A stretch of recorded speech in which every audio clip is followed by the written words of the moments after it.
Atenção para essa notícia. A Arca da Aliança e a menorá do templo é revelada. Vaticano e o Domo da Rocha podem esconder segredos. Rabino revela segredos que pode expor. Vaticano e o Domo da Rocha. Atenção! Os utensílios do templo nunca desapareceram. E este rabino sabe onde eles estão. Se prepare para essa matéria aqui agora. Em um auditório de uma sinagoga na região de Jerusalém, ficou lotado esta semana para uma palestra anunciada com o Código da Vinci judaico de 2026, localizado na nossa herança divina hoje, proferida pelo rabino Eir Mosovitz, autor do relatório da Arona Kodesh Arca da Aliança e fundador de um projeto de pesquisa sobre o patrimônio judaico que passou 2 décadas rastreando o destino dos vasos retirados do segundo templo. Preste bem atenção o que essa matéria que saiu no Israel News fala sobre a localização da Arca da Aliança e a localização da menorá, que pode estar no Vaticano e pode estar no Domo da Rocha. O rabino disse à plateia que a escolha da data foi deliberada, realizada na véspera de Shivat Azar Betamuz, ou seja, o 17º dia do mês de Tammuz, que no hebraico nós chamamos de Tammuz. O jejum que marca a brecha romana dos muros de Jerusalém e de Jerusalém inicia as 3 semanas de luto pela destruição do templo. Este assunto é muito relevante agora, mais do que nunca, disse ele. Há mais impacto, é mais revelante agora do que nunca, como vocês nunca viram. Rabino revela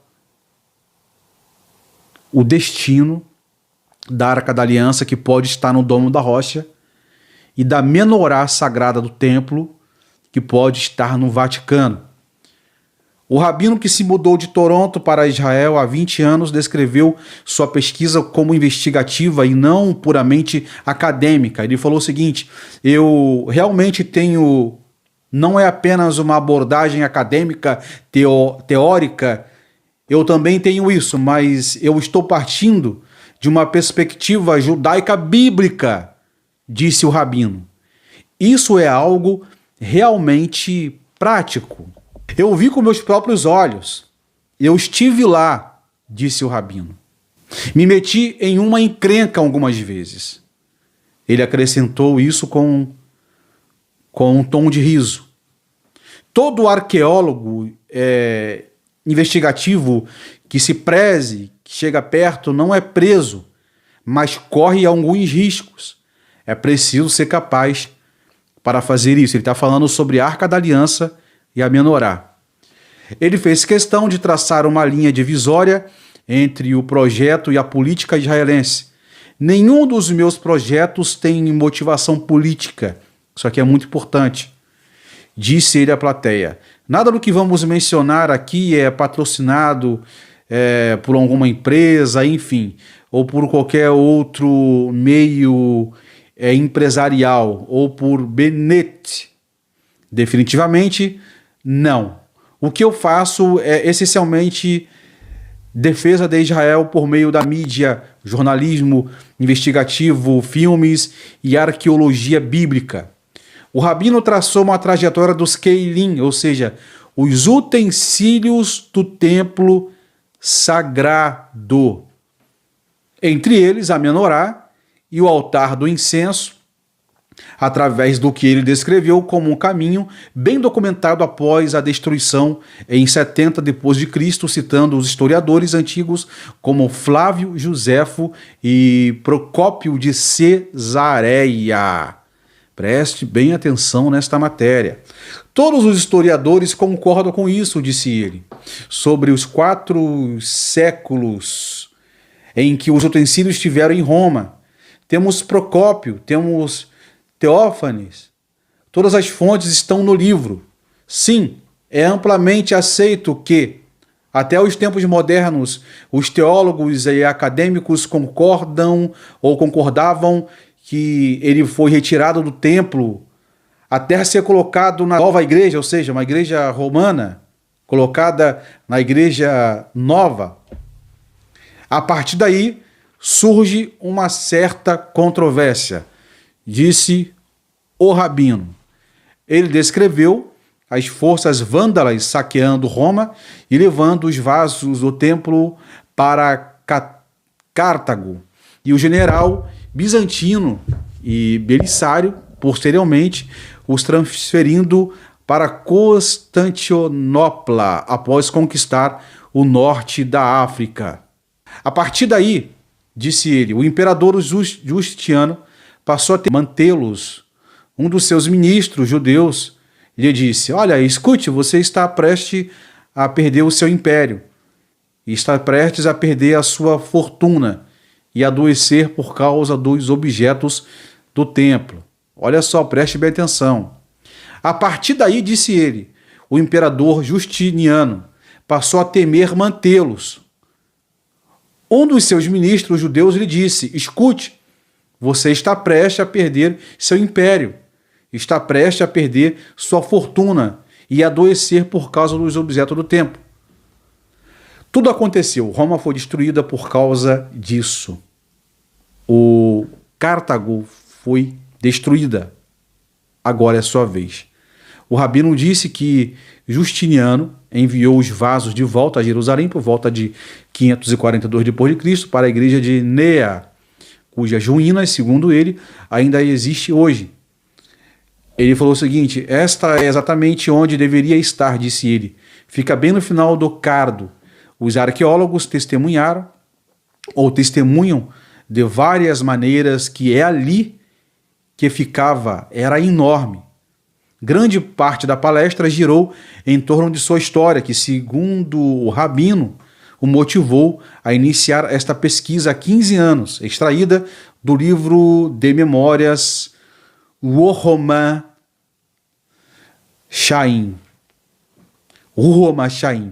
Tudo é para o melhor, disse o rabino sobre esta palestra. Ele descreveu um fazendeiro judeu que em 1929 caiu com um trabalhador árabe em uma câmara secreta com cerca de 3 a 5 metros de profundidade, e ele viu que ali estavam, olha só, as pedras originais da base do templo herodiano, que foi o templo da época de Jesus, de 2000 anos atrás. Ele as reconheceu e as viu, disse o rabino.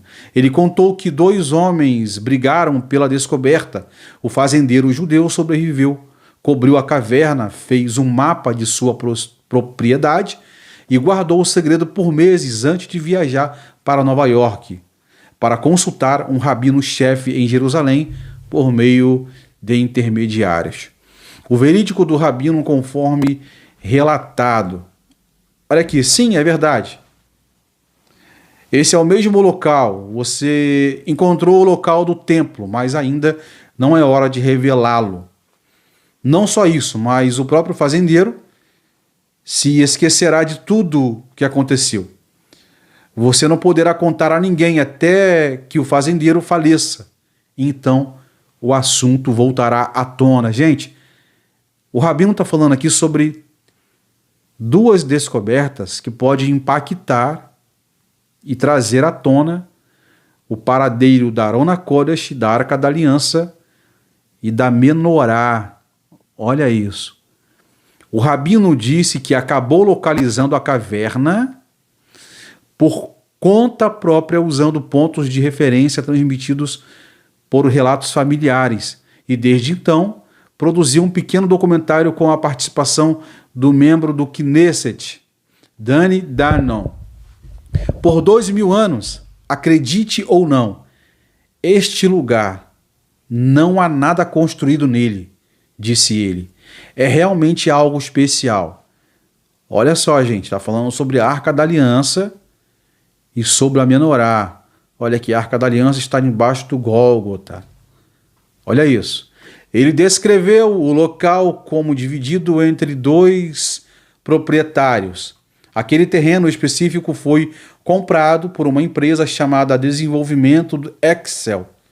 Disse ele, acrescentando que parte das terras circundantes permanece sobre posse do patriarcado ortodoxo grego, que, segundo ele, vem vendendo propriedades em Israel, porque não recebe dinheiro da Grécia, então estão completamente falidos.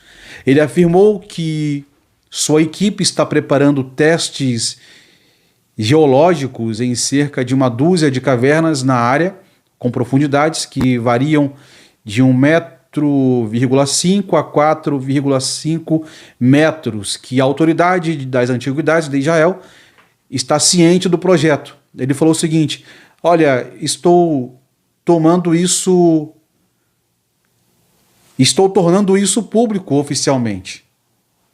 Ele falou o seguinte: olha, estou tornando isso público oficialmente. A partir de agora, disse ele, não precisa mais ser um segredo. Bom, bem, gente. Calma aí que vamos chegar lá sobre a Arca da Aliança. O rabino disse que os vasos rituais menores do templo foram transferidos em 614 d.C. para a igreja de Santa Ana, no bairro muçulmano de Jerusalém, e contou a história de um professor de uma universidade, né? Ele contou a história de um professor de uma universidade hebraica que ele identificou apenas como Yaakov, contratado após a guerra de 1967 para avaliar uma coleção de moedas na igreja. Trancado sozinho em uma sala para trabalhar, sem distrações, disse o rabino. O professor encontrou uma porta secreta, desceu uma escada e chegou a uma câmara contendo objetos antigos com inscrições em hebraico. Ele disse para si mesmo: ele realmente escreveu isso em suas memórias. Meu Deus, estes são itens do templo. Os itens do templo estão em Jerusalém, contou o rabino. Ele disse que um monge descobriu minutos depois e o reenterrou, ou seja, e retirou do local. Olha só. Ele disse que um monge descobriu minutos depois e o retirou do local. Meses depois, quando a coleção de moedas foi roubada e a polícia pediu ao professor que retornasse para ajudar, ele se recusou a fazer uma nova avaliação. Ele escreveu, entre aspas, dizendo o seguinte: eles são os maiores blefadores do mundo, disse o rabino, observando que o padrão da declaração original havia sido suavizada para a publicação. Agora, olha só. Os portões do Vaticano podem esconder esse mistério. Polêmica isso aqui, hein? O rabino descreveu décadas de contato com autoridades do Vaticano sobre o que ele acredita ser uma coleção muito maior mantida no subsolo do Vaticano. Ele argumentou que a inteligência israelense provavelmente já tem uma ideia clara dos acervos do Vaticano. Olha só isso. Durante séculos e séculos, o Vaticano sempre disse: não temos nada, não sabemos de nada. Mas muito recentemente, desde que eu estou lá, disse o rabino, eles não confirmam nem negam que a possuam. Estão muito mais cautelosos, disse ele. Ele argumentou que a inteligência israelense provavelmente já tem uma ideia clara dos acervos do Vaticano, ou seja, a inteligência de Israel já sabe muita coisa do Vaticano, sobre o que o Vaticano esconde na Basílica de Roma. Isso pode ser revelado, hein? Isso pode ser revelado a qualquer momento. Para ilustrar essa afirmação, ele relatou a história de um médico judeu nascido na França que, décadas atrás, teria recebido uma oferta de um amigo, cujo pai era um alto funcionário do Vaticano, de ver relíquias do templo dentro do Vaticano, sobre a condição de se converter ao cristianismo. Ou seja, alguém lá do Vaticano falou o seguinte: eu vou revelar muitas coisas para você, só com uma condição: se você se converter ao catolicismo. Isso mesmo, ao catolicismo. Bom, bem, gente, já pensou? Lá na Basílica de Roma, no Vaticano, esteja um dos maiores segredos e um dos objetos mais sagrados que estão na Bíblia? Tudo pode acontecer. Custódia Lima, Shalom, mas quem aqui? JP, Pan. É isso aí. Vamos continuar aqui. O rabino disse que o homem acabou recusando a conversão ou ver os itens. Ou seja, jamais um judeu ia se converter ao catolicismo para... Jamais um judeu iria fazer isso. Então o homem acabou recusando a conversão ou ver os itens, seguindo o conselho de seu rabino, mas foi informado do que guardava. Ou seja, o Vaticano falou o seguinte: olha, o que você quer está aqui. O que você quer descobrir está aqui. Só que tem um porém. Você se converte ao catolicismo, eu vou revelar muitas coisas para você. O judeu falou: não, vou me converter ao catolicismo. Não. Eu recuso a conversão. Porque eu sigo o conselho do meu rebbe, do meu rabino. Eu fui instruído a não fazer isso. Bom, olha só, a placa dourada da cabeça do sumo sacerdote. A placa dourada que o sacerdote usava. Ele tem pelo menos uma. Certamente, talvez duas. Eles têm o parohet. Parohet é uma caixa de vidro selada a vácuo, com um rasgo. Você tem parte de um rolo da Torá. O rabino disse que o homem posteriormente relatou o que lhe fora dito aos altos funcionários israelenses, incluindo o então presidente Shimon Peres. Abre aspas, tudo o que cito, minha esposa estava lá. Tudo está lá. Foi isso que ele disse. Itens grandes, itens pequenos do segundo templo estão lá. Questionado diretamente sobre se a menorá provavelmente estaria no Vaticano ou na gruta perto de Jerusalém, o rabino não hesitou. Preste bem atenção. O rabino disse o seguinte: posso afirmar que a menorá no Vaticano está quase 100%, disse ele. A da gruta, imagino também, a menos que tenha se perdido no caminho. Se eu tivesse que escolher entre uma e outra, diria que está no Vaticano e não na gruta. Já pensou, gente?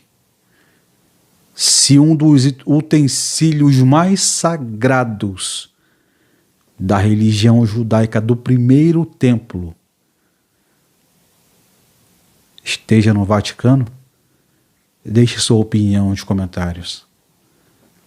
Será agora a Arca da Aliança, a mais cobiçada, a Arca da Aliança. A Arca da Aliança, que já foi emblema de filmes de Hollywood, em busca da arca perdida. O rabino vai falar sobre a Arca da Aliança. Isso. Sobre a Arca da Aliança, o rabino afirmou que sua pesquisa demonstra que ele nunca saiu do monte do templo, ou seja, a Arca da Aliança está no monte do templo. Estão vendo aqui essa thumbnail? Estão vendo aí o Domo da Rocha? Por ali fica o monte do templo. O rabino falou o seguinte: posso afirmar que a menorá no Vaticano está lá, 100% lá no Vaticano. Mas sobre a Arca da Aliança, o rabino afirmou que sua pesquisa demonstra que ela nunca saiu do monte do templo. A própria arca nunca se moveu durante 2.000 anos e 700 anos, disse ele. Na verdade, ela está em uma câmara, um cômodo de verdade, com a mesma santidade do Santo dos Santos, diretamente abaixo dela. Ele localizou o sítio arqueológico a sudeste do Domo da Rocha e não abaixo dele. Uma posição que, segundo ele, é compartilhada por outros pesquisadores com quem trabalha. Embora reconheça que não seja universal, existem diferentes teorias, disse ele. Mas a minha teoria se sustenta na Mishnah, que são livros judaicos, literatura judaica, e em outros escritos bíblicos, históricos e arqueológicos e topográficos. Epa! Aqui é que são elas. Para quem não sabe, mês passado e esse mês, rabinos estão discutindo em Israel sobre uma construção de uma sinagoga no Monte do Templo. Isso mesmo. A qualquer momento, uma sinagoga pode ser construída no Monte do Templo. E depois disso, o terceiro templo. Agora, uma sinagoga no Monte do Templo e os acordos de Abraão. A palestra terminou no próprio Monte do Templo, que, segundo o rabino, tornou-se parte de discussões diplomáticas ativas relacionadas a uma possível adesão da Arábia Saudita aos acordos de Abraão, acordos de paz. Ele disse que autoridades cogitaram a construção de uma pequena sinagoga do lado leste do monte, perto do Portão Dourado, uma ideia que ele atribui ao rabino Shlomo Goren na década de 1990, com um passo para uma maior aceitação pública e saudita da presença judaica no local, sem afetar as estruturas muçulmanas existentes. Estão preparando aí para fazer uma sinagoga no Monte do Templo, juntamente aí com os acordos de Abraão, acordo de paz de Abraão. Houve 4 ou 5 sinagogas, acredite ou não, no Monte do Templo, ao longo dos séculos, desde a destruição, disse ele. Isso durou 50 anos, 20 anos. As pessoas não sabem disso, mas é um fato. Questionado sobre quando a tal estrutura poderia ser aprovada, o rabino não ofereceu um prazo. Não sei a resposta para essa pergunta, disse ele. É uma ótima pergunta, gostaria de saber, dependente de uma série de fatores, todos fora do meu controle. Ou seja, uma sinagoga será construída no Monte do Templo, mas ele não sabe o dia. Bom, agora para fecharmos aqui essa matéria, é como eu falei aqui, que muito se fala na Arca da Aliança. Já pensou, gente? A gente, no século XXI, na minha opinião, estou sendo sincero para vocês, aqui temos que ler a matéria e também dar a nossa opinião. Não posso aqui só ler a matéria e pronto, li a matéria e acabou, não, vou dar minha opinião. Na minha opinião, dentro da Torá, dentro das escriturísticas e linguística bíblica e judaica, A Arca da Aliança existe sim. Porém, a Arca da Aliança, na minha opinião, tá? Em uma análise de leitura minha, a Arca da Aliança não está aqui. A Arca da Aliança está lá, ó, no lugar sagrado, no santuário sagrado, que não é aqui nessa terra, é no céu. Não está aqui. A Arca da Aliança não está aqui. Inclusive, não é opinião só, isso aqui não é opinião minha. Isso aqui é uma opinião dentro da Bíblia e também de acordo com o Zohar sagrado, livros judaicos, de que a Arca da Aliança está intacta, mas não está aqui. Ela será revelada para as nações no milênio, mas ela não está aqui. Agora aqui, o que dizem as fontes judaicas sobre os utensílios do templo? Para responder essa pergunta, eu preciso consultar as fontes judaicas. O rei Josias e os esconderijos da arca. Olha aqui, segundo o Talmud, Bavl, Ioma 5b, 52b, 53b e outras tradições rabínicas afirmam que o rei Josias escondeu a Arca da Aliança antes da destruição do primeiro templo. Segundo essa tradição, ele também ocultou os objetos sagrados ligados ao serviço do templo, ou seja, do primeiro templo. Ele escondeu os utensílios como o vaso do maná, a vara de Arão que floresceu, o óleo da unção. Óleo da unção. Óleo da unção. Que óleo é esse? Óleo que era para ungir sacerdotes, reis e profetas, Nevim. Alberto, e esse óleo que é usado hoje na igreja? É óleo sagrado? Bom, polêmico que eu vou dizer aqui. Não existe nenhum óleo hoje para consagrar fulano. Vamos aqui usar esse óleo para consagrar fulano a apóstolo, a pastor. Vamos lá, vou usar aqui. Estou com uma réplica aqui de um Ner. Ner é uma lâmpada dos tempos de Yeshua. Vamos aqui usar um óleo, um chifre de azeite para consagrar um apóstolo. Aí o cara, sou ungido, mas o único óleo que pode consagrar um profeta, um sacerdote, um juiz, era o óleo que estava na Arca da Aliança. Eu acredito sim que você pode pegar um óleo e você orar aquele óleo, você orar alguém. Eu acredito nisso, não tenho problema nenhum com isso. Agora, pegar um óleo comum para eu vou consagrar fulano a pastor. Eu creio sim que o Espírito Santo, através da imposição de mão, olha, a partir de agora você é um pastor, você é uma... Apóstolo para mim não existe.